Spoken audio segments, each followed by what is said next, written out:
Recently I was reading in the prayers that the devatas, the demigods, offered to Lord Krishna in the womb, Garbha Stuti. And one of the opening prayers very much struck me. And that prayer described how the devatas, how the demigods, how they recognized a child within the womb as the unlimited Supreme Lord. Because after all, the child in the womb is in the womb. He's within the material energy, within a material body, and within an enclosure, the womb. But the devatas explained that by the Lord's presence alone, by His presence, they could understand His position. By His presence and by His great effulgence, they could understand who He was, that He was not ordinary, but He was extraordinary, unlimitedly extraordinary. He was actually the Supreme Lord. Of course, His effulgence filled the entire prison. But amazingly enough, it didn't go beyond the prison. It filled the prison, but it didn't go beyond. So the devatas understood this person is so extraordinary. So that brings up a question. And to illustrate the question, I will tell you a little story about our Srila Prabhupada, a very short story, that in Fiji in 1976, Srila Prabhupada was in the room of the devotees who had invited him, the Punja family, and he had a way of just sitting and smiling and sitting on his cushions and just leaning back very casually. And he said that in the early days of the movement, we had nothing. And we were in no anxiety. And now, he said, we have so much, but still we have no anxiety. And then he just leaned back and just smiled in his very, very special way, that when you saw Srila Prabhupada smile, that you also smiled, just as many of you just hearing about Prabhupada right now are also smiling. Now, I wanted to bring out a simple point, that hearing about Prabhupada, we get a glimpse. We can get a glimpse of this great personality. But it was very different being actually in his presence. Being in Prabhupada's presence was so powerful, and sometimes I think of it as like a bubble of Braja. It's like he carried that with him wherever he was, wherever he went. He carried Vrindavan with him. And then when you entered his presence, you entered that bubble of Braja. And it didn't make a difference where you were, where he was, but you experienced this incredible sweetness, and the atmosphere was completely different. So when we hear a little story about Prabhupada, we get a little glimpse of who he was. A little glimpse, but we don't often, unless we are very, very deep ourselves, we don't directly enter into his presence. So here is the difficulty on a day like today,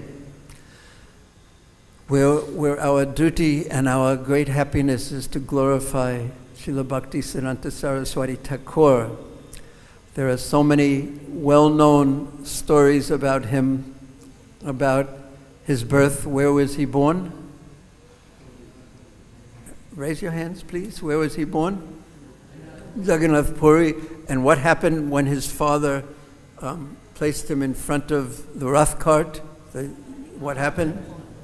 The garland came, and he was born with the umbilical cord like a thread, sacred thread around him, and one time he ate mangoes that were not offered, and then he vowed when he was maybe 6 years old or 7 or something like that, I will not eat mangoes again for my life, and he never again ate mangoes. So these little stories that we are all familiar with, and how he preached so strongly. And one time Srila Prabhupada, after giving in Mayapur, Sridham Mayapur, Srila Prabhupada gave a strong lecture after they invited a very big dignitary in Bengal to speak. And then after he spoke, that dignitary spoke, and he spoke so many ridiculous things, as dignitaries who aren't really devotees, they will tend to do. They will sit and speak philosophical confusion. And then Srila Prabhupada spoke just the opposite when he spoke right in front of the dignitary, after inviting the dignitary to come. And then Prabhupada spoke the opposite. And then after, he was so happy. And Hari Sori Prabhu relates that Prabhupada went like this. I learned this chopping technique from my Guru Maharaj, Prabhupada said. But yet again, Prabhupada was so much more than a chopping technique. He was so soft and kind, and he carried Vrindavan with him everywhere. So he was so much more than one little story about him. And Srila Bhaktisiddhanta Saraswati Thakur was similarly so much more than any little pastime that we happen to know about him.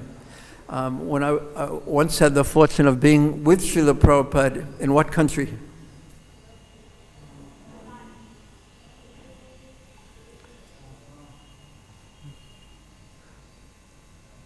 You don't know. Even though I didn't even say it yet, you don't know? In Japan. And I noticed, and there was only a few devotees there, and I noticed that everything he did was so special and so subtle that, practically speaking, my realization at that time was that you could write a book about every day of Prabhupada's life. It was really like that. This was my actual understanding at that time. So I would like now to read something from quite a wonderful book about Srila Bhaktisiddhanta Saraswati Thakur by His Holiness Bhakti-Vikas Swami.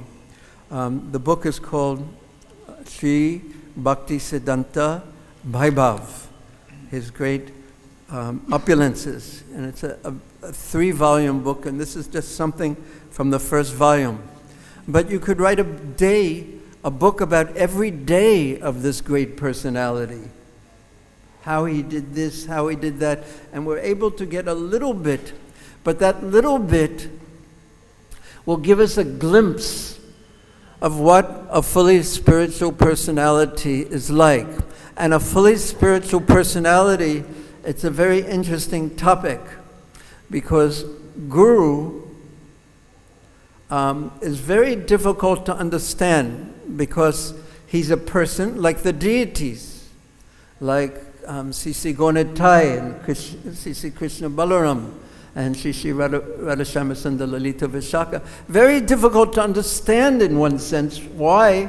Because they are clearly made out of marble, but yet, if you think they are only made out of marble, then you will miss everything. You will miss all their mercy, and it is actually an offense. So Srila Prabhupada, our Srila Prabhupada and Srila Bhaktisiddhanta Saraswati Thakur Srila Prabhupada, they were individuals. They were individuals, yet they were not just individuals. Through them, so much spiritual energy, so much spiritual potency, so much mercy from Krishna. Shri Krishna was manifesting.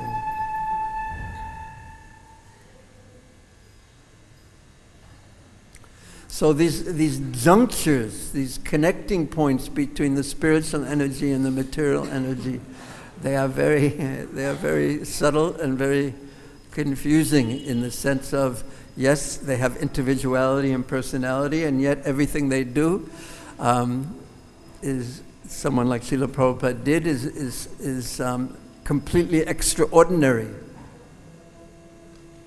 So I would like to read some about Srila Bhaktisiddhanta Saraswati Thakur, and this is how he interacted while being in two dhams. I don't know how far we'll get. Once in Vrindavan, there was a Vrindavan parikrama. He took the devotees during the month of, what month? Very good. In the month of Kartik.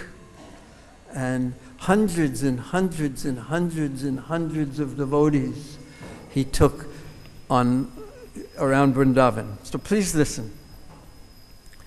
In September 1933, Srila Saraswati Thakur, in 1932,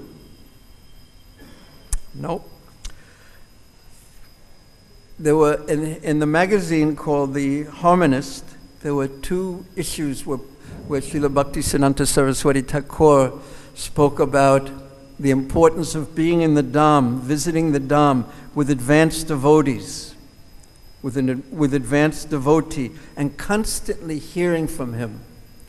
So this we know is a very essential point when touring Vrindavan. In September 1933, Srila Saraswati Thakur took a party of devotees on a tour through Navadip Dham. And he went, and I'm going, because sometimes Maharaj's English is a little difficult, so sometimes I'll translate it into simple English, so forgive me for that. And on the waterways, he took the devotees on two motor launches, Leela, whose names were Leela and Suraduni. After its inauguration, the circumambulation of Navadip was conducted each year by the Gaudiya Math. But the Brajmandal Parikrama occurred only once, from October 9th to the 11th of November in 1932.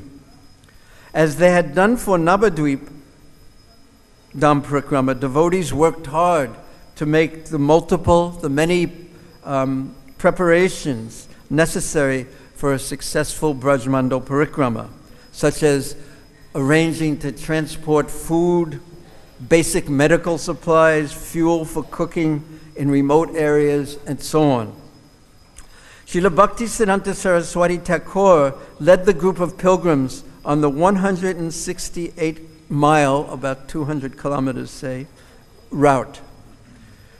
Although such devotional expeditions were regularly conducted by other sects, particularly the Ballava Sampradaya, the Gaudiya Math Parikrama was one of the biggest ever seen in Vrindavan. Everything was done in a grand and wonderful way. The devotees walked in processions headed by the deity of Sri Chaitanya Mahaprabhu and carried atop an elephant whose name was Kirtan Das, accompanied by a horse and a police band. Along the way, 6 camels were purchased to help carry loads. Also present were 2 of the Gaudiya Math's cars sent from Calcutta by train. As they walked, numerous pilgrims carried flags and they chanted in kirtan. And for the convenience of the pilgrims who were not from Bengal, because most of the katha was in Bengali, lectures and guidance were given in many languages. Each evening, a small town was set up of almost 100 large tents, was arranged in a semicircle. How do you say semicircle in Hindi? Half a circle, anyway, like this. Just like when Krishna and when the residents of Vrindavan and Krishna and Balaram, Nanda Maharaj and Yashoda Maya, when they came across the Yamuna, they first, before that night, before they went to Chatikara, actually when they came to Chatikara also they put the wagons in a semicircle. But they set up a small tent, a small village, city, for the night. And in the center were tents for the deity, Srila Bhakti Siddhanta Saraswati, his sannyasis, and other leading devotees. When they stopped in the evening, were not only for resting, but also for kirtan, also for Hari Katha, for cooking, and finally the honoring of Mahaprasad. Certain wealthy devotees sponsored feasts for different days, and dozens of gaslights and campfires made a very beautiful scene. Yet, even in this wonderful place of Vrindavan, they had chokidars, because even in Vrindavan, there were dacoits that infested the locality. Srila Saraswati Thakur made concessions for the several participants on the parikrama who were not strong devotees. For instance, although it is enjoined, it is said that the parikrama must be performed barefoot without shoes because the paths of Brajmandal were full of thorns, Srila Saraswati Thakur allowed the use of rubber-bottomed canvas shoes. And tea drinking was permitted for those who had that habit. Yet, so that was all very liberal. But he also made niyam. He forbade participants for taking any fruit or flowers from the trees, or even twigs, the branches of the trees, to be used as toothbrushes. He said, everything in Braja is meant for Krishna's pleasure. The trees are rishis. The trees are sages. Do not disturb them. He chastised some brahmacharis after being informed they had broken off twigs and rasastali to use as toothbrushes. Raise your hand if you've been to rasastali at Govardhan. So few devotees. But now there are almost no trees. It's all built up. Even in the early days when we went, we would see kadamba trees, and then there were tamal trees and kadamba tamal, but now almost everything has gone. These sadhus have left. Each day, Srila Bhakti Siddhanta Saraswati had one of the noted kirtaniyas among his disciples lead Srila Bhaktivinoda Thakur's song, lead Srila Bhaktivinoda Thakur's song, beginning Radha Kunda Tate Kunja Kutira, meaning that I will have on the bank of the Radha Kund, I will set up in a kunja, a kutir. Because this song, it lists the sights and what one feels in Vrindavan, and therefore they are udipans, they stimulate one's love for Krishna. And throughout each day, he profusely distributed Hari Katha, often speaking on Prayojana Tattva, speaking about the highest of truths. So then there is a quotation which is mixed about Radha Tattva, but mixed with philosophy. But I will just read the end of this. There cannot be auspiciousness for those who accept Krishna by their words, but refuse to follow Sri Vasubhanavi. Another category of fools is the deviant so-called Gaudiyas. Without being fully devoted to Gauranga, no one can know Krishna.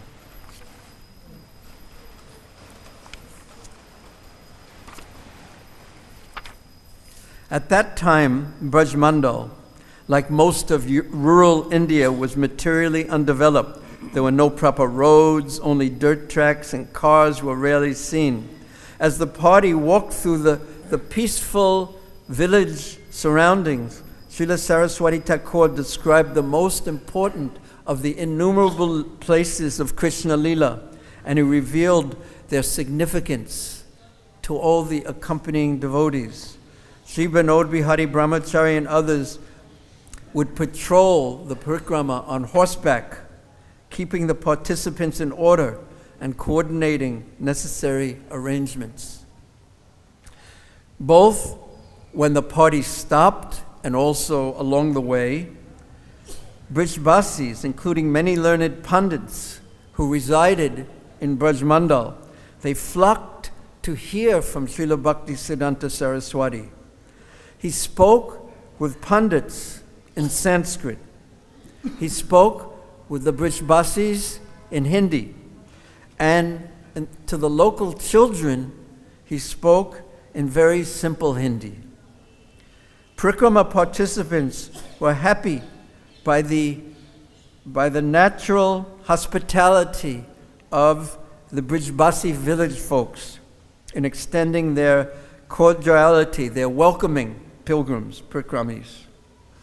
Srila Bhaktisiddhanta Saraswati Thakur reciprocated by arranging for 3 or 5 truckfuls of various sweets and other Mahaprasadam items to be distributed every day to the Brijbasis. Baskets full of tomatoes, white long muli, guavas, and other fruits and vegetables were carried from village to village. And Srila Bhaktisiddhanta Saraswati personally distributed Mahaprasadam to all with his own hand, both to the young and to the old. He especially liked to feed the Brijbasi children. But if his disciples stretched out their hands to receive Mahaprasadam, he would say, "No, this is not for you." During the parikrama early one morning in Mathura, Srila Saraswati Thakur started speaking to his disciples, beginning by telling them of a saying of his Gurudev that even now he was thinking, it rang in his ears. Srimati Radharani, he said, is Kangali Nira Thakurani, the mistress of the poor. He further explained that Srimati Radharani is herself the embodiment of freedom from any desire other than to serve Krishna. And she can be attained only by persons who have the same selflessness, that same mood. Anyone who thinks himself the owner of anything cannot have Radha. And without Radha, cannot have Krishna. And that was the mood of Srimad Mahaprabhu, who had the heart of Srimati Radharani. And this is the teachings of Srila Bhaktisiddhanta Saraswati Thakur and our Srila Prabhupada. And after speaking this Harikatha very spontaneously, Srila Bhaktisiddhanta Saraswati Thakur suddenly said, "Now Krishna is taking the cows to the forest, so come, we will also go." And accompanied by a group of devotees, he set off for Vrindavan, first visiting the Sri Chaitanya Mat he had established there. In the house of a Bengali doctor, he delivered Harikatha to a large group of educated visitors, specifically replying to questions put forward by Sri Satya Charana Guha, a retired attorney from Calcutta who was residing in Vrindavan. Satya Babu suggested that it would be highly beneficial to the Vaishnava world if Srila Bhaktisiddhanta Saraswati were to rectify those Vrindavan Babajis who, though lacking legitimate spiritual aspirations, presented themselves as great devotees. Srila Bhaktisiddhanta Saraswati replied that all Vaishnavas were his gurus, and he did not have the wicked disposition to think of correcting them. One merely posing as a Vaishnava may not be able to change. In other words, if he wasn't a Vaishnava, but just acting as if a Vaishnava, he would not be able to change perhaps. Yet straightforward and fearless delineation, description of the difference between actual Vaishnavas and imitators was required for benefiting genuine truth seekers and the innocent public. Those who deem cheaters as sadhus and Vaishnavas also become implicated in asat sangha. So some very important points here. Satya Babu then related, upon seeing the behavior of so many Babajis, he was unable to develop faith in them. To consider them saintly would be sinful, and it would be further sinful if with such attitude he were to make a show of offering them dandavats and respect. He said that when he intimated these same feelings to one Babaji, Ramakrishna Das Babaji, he was cautioned of his inability to even slightly practice the austerity of the Babajis. So he was chastised a little bit if he said these words to others. And Srila Saraswati Thakur responded by pointing out how asuras like Aga, Baka, and Putana also lived in Braja. And he asked if such association was favorable. Could that association be favorable for Krishna Bhajan? So then they left and they went to Mathura. When approaching Govardhan Hill, participants were warned not to take any shilas from there. While they were circumambulating, suddenly violent wind and rain threw the pilgrims into chaos. The accompanying Panda declared that someone must have made a serious mistake, and thus Srila Saraswati Thakur asked if anyone had picked up a Govardhan Shila. A member of the group admitted to having done so, and then he replaced the Shila, and then the storm immediately stopped. While on Brajmandal Prikrama, Srila Saraswati Thakur discovered on the bank of Surya Kund the samadhis of Srila Bhagavad Das Goswami and his Gurudev, Sri Madhusadan Das Goswami. And on the bank of Sri Kund, Surabhi Kund, in Kamyavan, he found the Bhajan Kutir of Srila Prabodhananda Saraswati. And interesting, there's a footnote here that Srila Saraswati Thakur openly opposed Sri Ramakrishna Das Babaji on several issues. Yet when the Brajmandal Parikram was passing by the ashram of Babaji Maharaj, Srila Saraswati Thakur told participants to go and offer respects to him. So this is the amazing characteristics of such a great and realized soul. So there can be philosophical disagreements amongst devotees, but still respect should be given. Seems to be the point that comes out here. At Radhakund, Srila Bhaktisiddhanta Saraswati lectured before an audience of 500.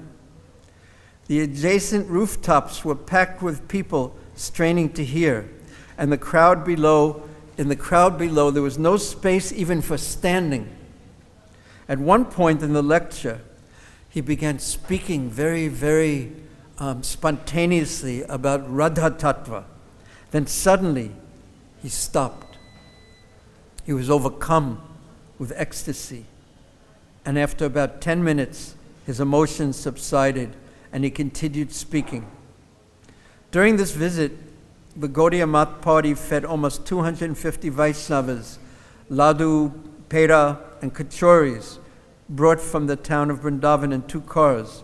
And Srila Bhaktisiddhanta Saraswati expressed a desire to construct a major Radha Krishna temple there at Radhakund with 8 temples for the Astasakis, the 8 principal Gopi assistants of Srimati Radharani.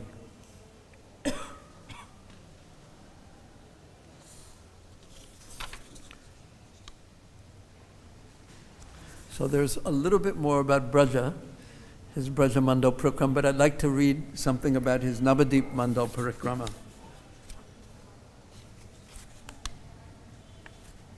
Or pastimes in Sridham Mayapur. It was the day before Janmashtami, approximately 1905. So how many years ago was that? See if you can do it without taking out your mobile phone. Huh? Very good. Almost now 2018 too. Mayapur was flooded and you could only get there by boat. Raise your hand if you've been to Sridham Mayapur. Oh, very nice. And he was residing, Srila Bhaktisiddhanta Saraswati Thakur was residing in Brajapatana, Sri Chaitanya Mat. Srila Saraswati Thakur continued to chant the Hare Krishna Maha Mantra all day and all night. Yet he was feeling dissatisfied that he had not been able to attain milk for offering to the deity of Lord Chaitanya at the Yoga Pit. Then he chastised himself. Have I thought like this because tomorrow there'll be a Nirjal Vrata? If so, if I'm thinking like this, so I'll be able to get the Mahaprasadam after.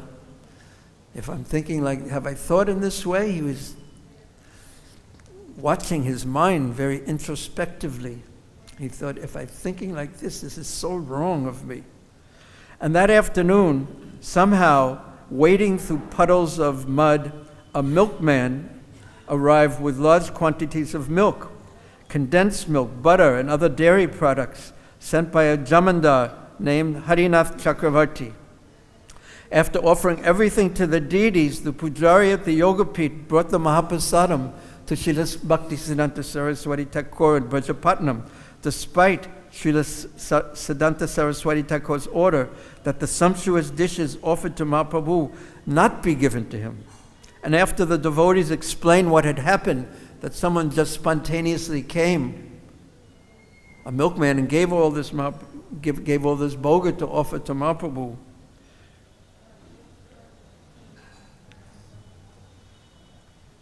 Then Srila Bhaktisiddhanta Saraswati Thakur, he went to the Yoga Pit and apologized to Sriman Mahaprabhu. You inspired someone to send these items just to fulfill my desire. I'm sorry to have put you to so much trouble. Why did I have such an unnecessary thought? So, how pure is pure? Anyabilasita sunyam. How sincere is this person? So sincere that Mahaprabhu could entrust him with so much success, like our Srila Prabhupada, having no desire other than to serve.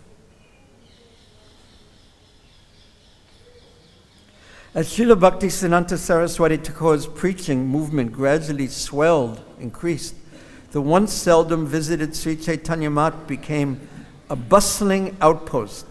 Accordingly, to get the peacefulness he required for writing, Srila Bhaktisiddhanta Saraswati Thakur started to stay more often at Ekayana Mat in Hanskali, Hansachetra, a serene spot on the river Chuni, about 30 miles from Mayapur. He ascribed much importance to Hanskali, perceiving that in Satya Yuga it had been inhabited by Hansas and was worshipable by pure Vaishnavas for cultivating the Paramhamsa Dharma of accepting only the essence of spiritual knowledge. He desired that a great library be established there, and to bring their guru back to where his disciples needed him, and simultaneously to facilitate his writing. Kunja Bihari Prabhu had Bhakti Vijay Bhavan built at the southern entrance of Sri Chaitanya Mat.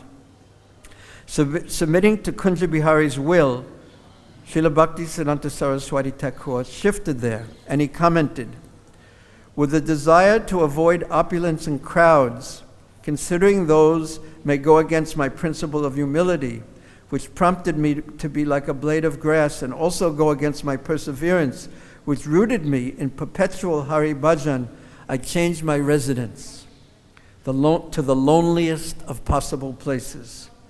But my most affectionate Kunja Bihari deeply felt that both purposes of life should be served, namely that my constant presence in the Dham be secure and simultaneously my solitude remain undisturbed.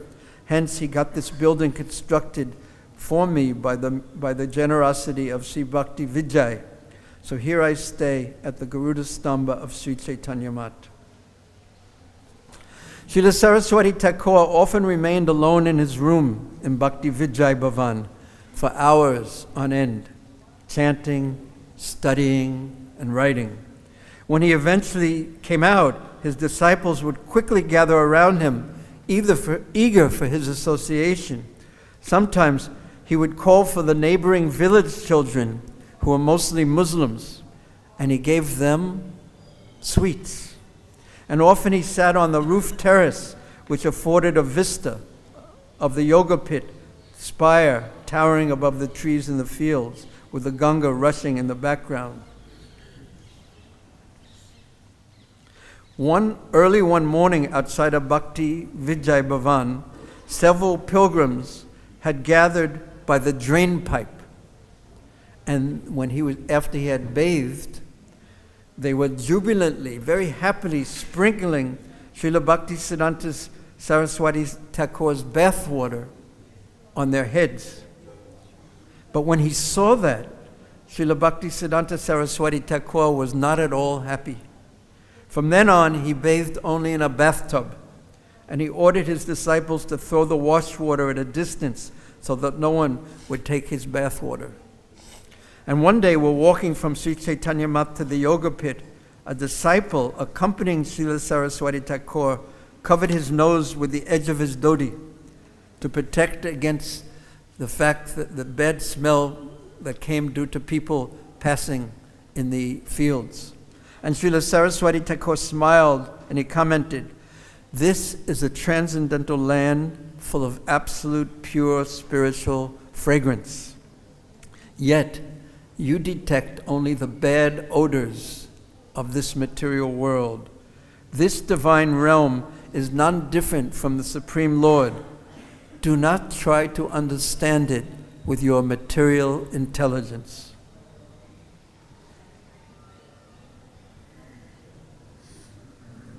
Once, Srila Saraswati Thakur came out of Bhakti Vijay Bhavan at around 2 o'clock in the morning. And he called out loudly, "Everyone, look, see over here.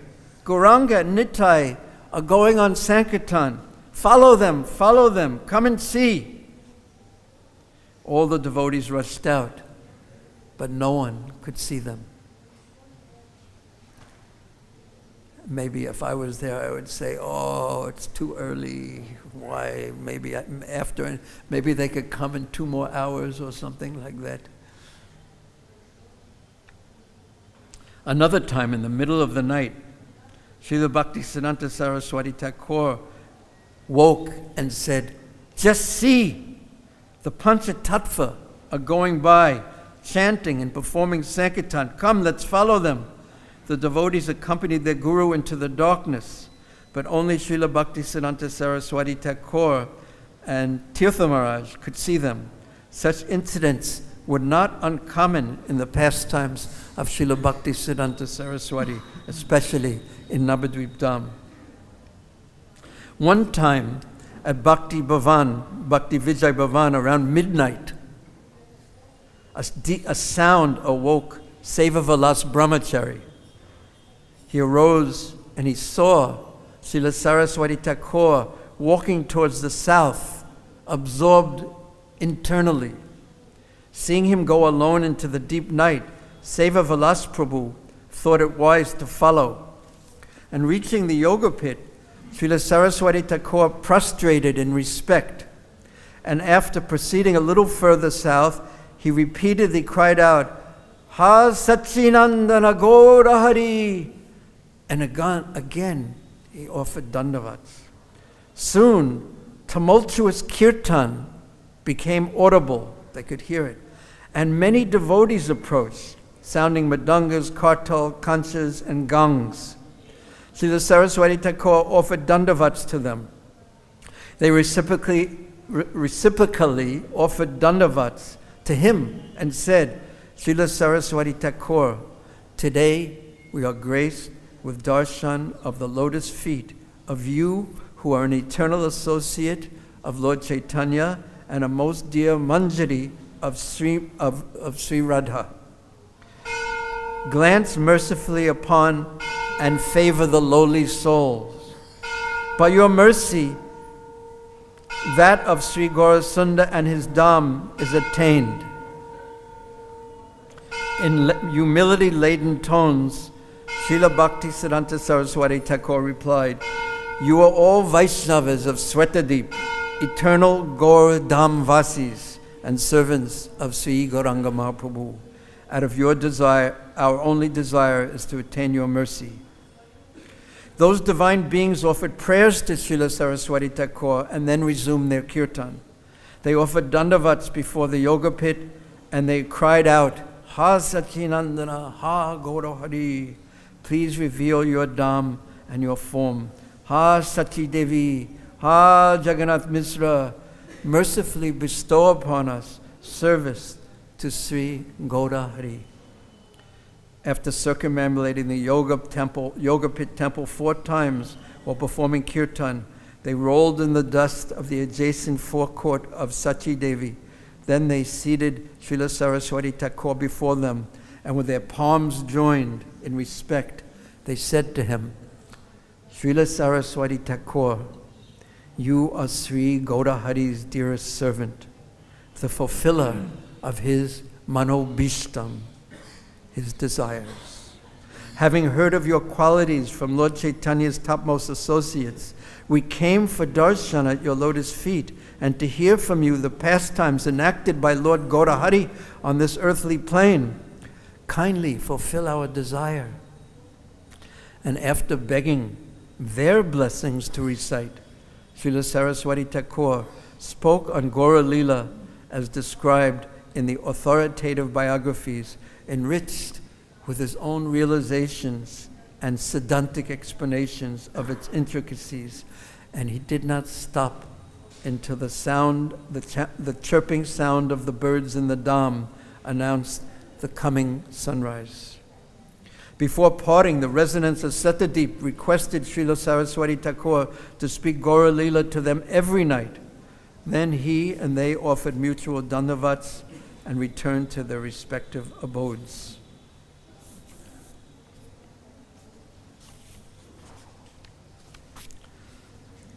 There's maybe just a little more.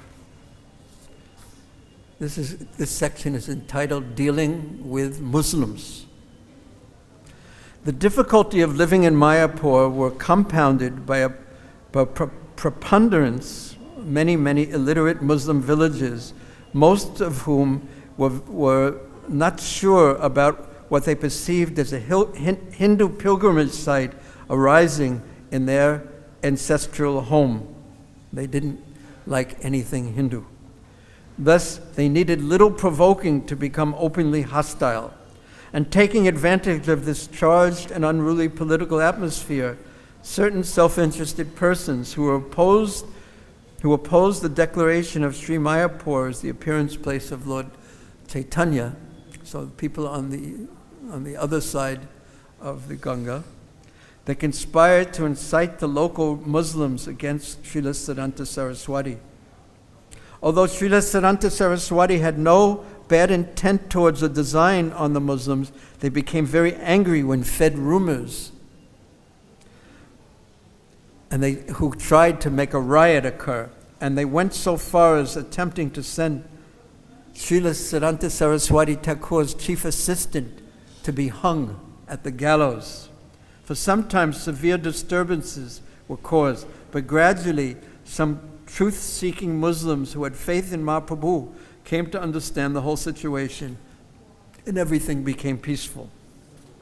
Thereafter, Srila Bhaktisiddhanta Saraswati Thakur established friendly relationships with the Muslim villages who held him in high regard. The Muslim landholders often visited him.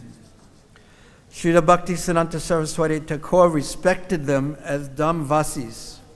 He especially esteemed the descendants of the Chandkazi, who by Lord Chaitanya's blessings were somehow inclined towards Krishna Bhakti.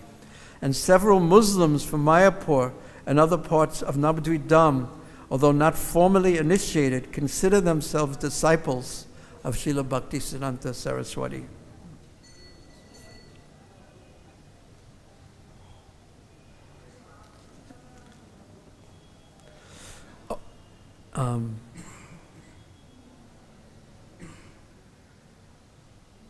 When Srila Bhaktisiddhanta Saraswati gave Harinam initiation to a Muslim devotee named Kalachanda from nearby Mayapur village, some local gossipers said, "Oh, he cannot become purified." Srila Bhaktisiddhanta then narrated a parable, a story. Upon hearing a Muslim villager had been appointed as a judge, some Hindus attempted to downplay his achievement by saying that he could not be possibly getting a salary. Bearing a flag, Kalachanda led the Navadvip Dham Parikrama. So he gave him a position to hold the flag and leading the Parikrama. Eventually, his whole family became Vaishnavas while remaining at home, and his neighbors never troubled them for having accepted Vaishnava Dharma.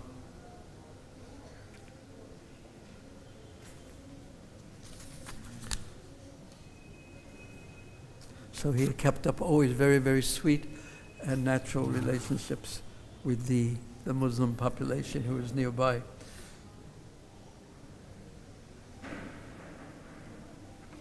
Okay, we'll end here. Any simple questions?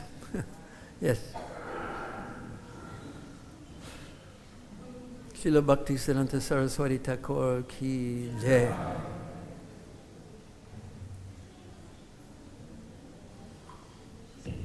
Yeah. I felt like I didn't quite catch Srila Bhaktisiddhanta's, your understanding of Srila Bhaktisiddhanta's mood when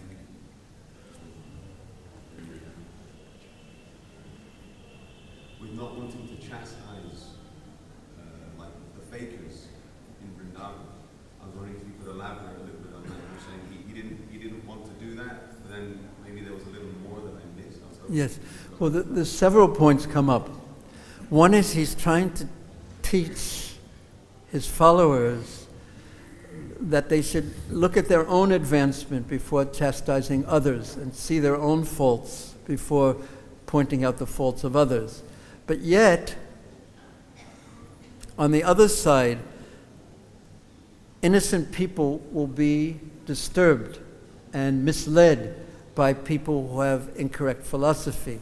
So he disagreed with the philosophy, and he challenged the philosophy and defeated the philosophy, but still he gave respects to the person because they were living in Vrindavan, because they were following Mahaprabhu, despite their following him faultily. So this is, I think of this as, there's a fine point in here. that we shouldn't become arrogant, but we shouldn't follow false philosophies and false persons. But yet, we should mind our own business and clean our own house as well, and not make it our mission to chastise and correct everyone in the world, what to speak of everyone in Vrindavan, unless that's Krishna's given us that specific service. Is that clearer? So there's another. This is a subtle topic and an important topic, and how far our disagreement with devotees go. Devotees who have a somewhat different philosophy or a different mood than our founder Acharya Srila Prabhupada. So we can challenge the philosophy sometimes. We can keep to our own mood, but we should never disrespect to such a degree that deep enmity enters our own hearts. And what to speak of it moving towards violence. There's a comment about Thakur Haridas. When Thakur Haridas was chastised by the local Qazis, they chastised him and beat him for accepting what they thought was a lower religion. So the question could be, well, if someone gives up Krishna consciousness for another religion, might we also not chastise them like that? And then the answer that was given was, it should never come to the point of violence. The disagreements should be philosophical and maybe some practical policies, but it should never come to the point of violence, like was performed on Srila Haridas Thakur. So there's some subtleties in there.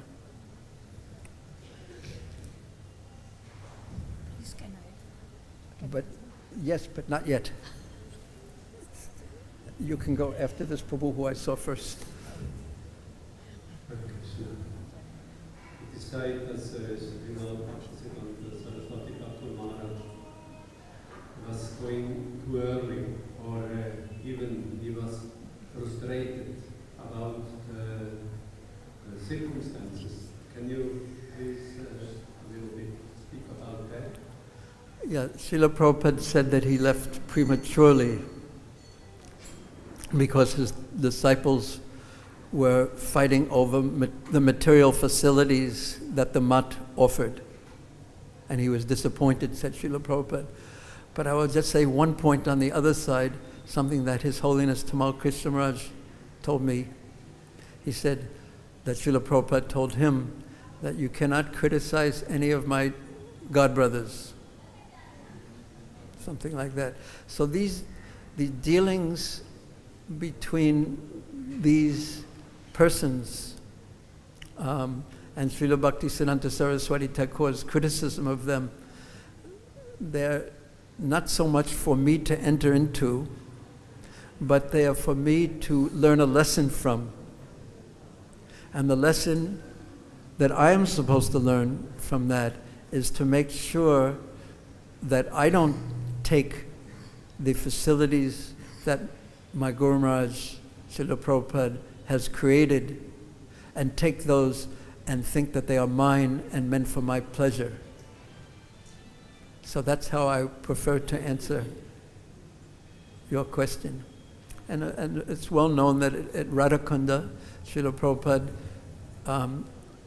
heard the instruction from Srila Bhaktisiddhanta Saraswati Thakur, Srila Prabhupada, Agni Jalbe, there will be fire in the mat, because he saw this tendency for desiring some position and facility. And Srila Prabhupada also said, for those who want to fight over bricks, Krishna will give them bricks. But for those who want to serve, Krishna will give them service.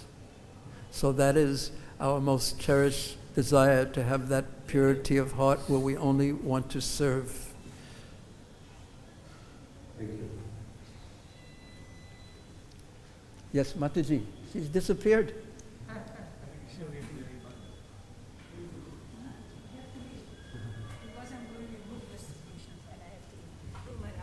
No. No, I don't mind. I can even show it to you. And if you have your mobile phone, you can even, it's 3 volumes. Yes. 3 volumes. This is volume 1. 3 volumes. This is volume 1. Sri Bhakti Siddhanta Vaibhav. Thank you so much. And if you have your mobile phone with you? I left it home today. Okay, you can take photo. Thank you so And much. then you don't forget. Okay, you can leave. Hare Krishna. Anyone else have any questions or comments? Hare Krishna. So, it seems to me that Bhaktisiddhanta Saraswati was a very, very more austere than Srila Prabhupada. Then can you comment on this, please? Like this pastime of Mahabharata and Okay, it's a little hard to understand, so let me just repeat it and make sure I have it right, and so that everyone can understand. It seems to you that Srila Bhaktisiddhanta Saraswati Thakur was a little more physically austere than our Srila Prabhupada, and you use the example of the mango. Yeah, the mango is 64 hours he was chanting, right? No, not 64. Who knows how many? All day and all night. Even more. Yes. So, was there a question attached to that thought? Yes, can you actually comment on this?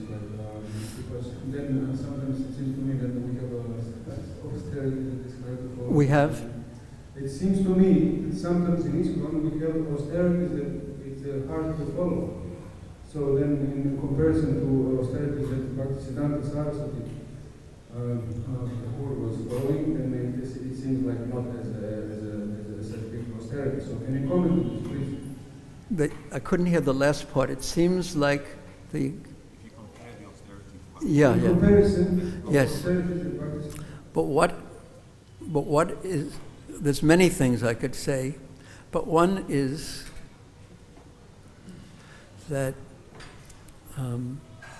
austerities have value only when they break our attachment. The purpose of austerity is to make our minds stronger and to break our attachment towards sense pleasure. So I would never say that Srila Bhaktisiddhanta Saraswati Thakur was more austere than Srila Prabhupada, our Srila Prabhupada, for many reasons. One is our Srila Prabhupada had to deal with us. And that was quite an austerity. Did you ever read the 2nd volume of Srila Prabhupada Lilamrita, and the 3rd volume? I just condensed No, you should read more, because he had to deal with all these crazy people to start the Hare Krishna. Literally crazy people. Srila Bhaktisiddhanta Saraswati Thakur, he dealt mostly with cultured individuals, not crazy people. That was one austerity that Srila Prabhupada never complained about at all, and Prabhupada practically never complained about anything. And another thing is he had to manage. Do you know what an austerity it is to manage a spiritual organization? Yeah, just you're fortunate if you can only imagine it and you don't have to do it. And a third austerity is that Prabhupada continuously traveled and preached. Traveled. And at the same time, he didn't sleep. He was continuously preaching, and also he was writing books all night long. I mean, not all night long, but in the middle of the night, because that was the only time he had. He managed, he personally preached, he wrote, he traveled, and he was doing this at such an old age, basically from 70 to 80. You know what the last thing you'll feel like doing between the ages of 70 and 80 is managing, dealing with crazy people, all the things that Prabhupada was doing. It's a time where you want to sit back in a soft chair and just Hare Krishna, Hare Krishna. But Prabhupada's mood was such service. Such service. And then the movement grew so much. So with the blessings that came with that was the curse of it being out of control, practically speaking, having to deal with so many things. And yet Prabhupada always wrote, and he was always encouraged so many disciples. He was always very personal in dealing with the devotees that he had a personal relationship with, or anyone who came to see him, practically speaking. So in one sense, I don't generally think of that as austerity. I just think of this incredibly soft, detached from matter Vaishnava heart that Srila Prabhupada had. But now that you mention it, what an austerity. One time I had the fortune of being with him on a airplane, going from Fiji to Hawaii in the middle of the night. And this image really stayed in my mind. So the plane wasn't full. It was almost empty. And we had, the opulence. When your good fortune arises when you're on an airplane, there's no one sitting on either side of you. This is like, God's grace is on you. So in the middle of the night, I was lying down like that. I think my head was towards the aisle. And suddenly, I just woke up. And Prabhupada was walking, probably to the restroom. He was just walking. So I said, and when he was just so, I can't say. He was like glowing, wasn't glowing, but he was just in this bubble of Vrindavan. And I just said, Prabhupada, can I assist you with anything? And he just looked at me in the softest way, and he said, no, it's all right. Such a simple exchange in the very, very soft light of the airplane in the middle of the night, and Prabhupada just walking by. And you didn't know that he was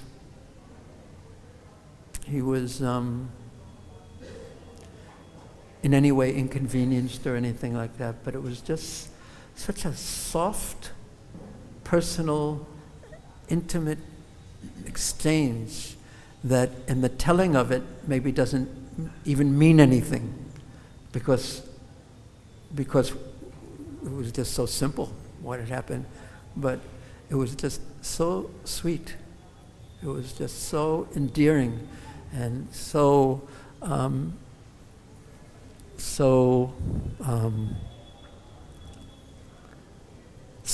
Prabhupada. So much Prabhupada.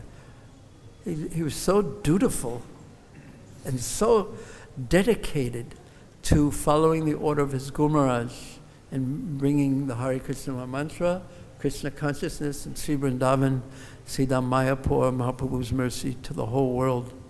So when one is dedicated to any service with a full heart,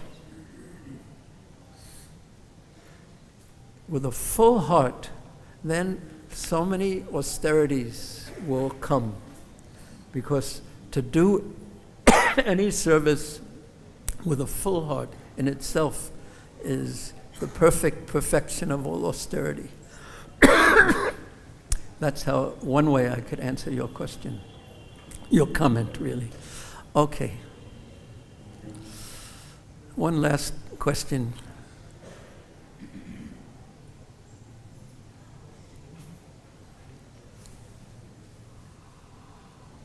Oh, one other little story that I was talking about austerity. Oh, never mind. Go ahead. We heard it last time that how Krishna Thakur chanted 1 billion names before he started preaching. So is it some lesson for us that we need some purification, not chanting something before we preaching service? what is that from? So the question is, do we need purification before preaching service? He was chanting, Srila Bhaktisiddhanta Saraswati Thakur was chanting, but he never completed that vrata because the Panchatattva came and ordered him to go out and preach. Yes? You know that part? Yeah. So you already have your order. But the purification is by continuing. Sometimes the devotees ask, and actually I heard one devotee actually asked His Holiness Kavi Chandra Maharaj a few days ago in class, how do you become humble? So he said, do book distribution, or then he said, any service. And I tend to emphasize any service. You don't be so eager to become humble, just be patient. The material world is completely organized to remove your pride and give you so many austerities, which really austerities have really come from the mental platform where the mind says, no, I don't want to do it, and then you have to do it anyway with the strength of your Krishna consciousness. So just to preach and continue preaching will give you all the austerities that you need, and it will make you fit to actually be powerful in preaching, because the power in preaching comes from blessings more than anything else, not from austerity, but from blessings. The austerities maybe will attract mercy, blessings. So I remember one devotee wrote Prabhupada a letter and said, Krishna consciousness, realization of Krishna, and I'll end here, is higher than Brahman realization. So maybe I should become Brahman realized first, and then I'll come back and take up Krishna consciousness. And you know what Prabhupada's answer was? Are you chanting your rounds? And the answer and the person wasn't, of course. So just follow the order of Sri Guru and Gauranga in a humble state of mind, thinking oneself, that's Nokia telling us that class is over, thinking incapable of preaching, I don't have the power to preach, but on my order, Amara Agyay Guru Hai Tare Desh, and then go out with a humble heart as a servant.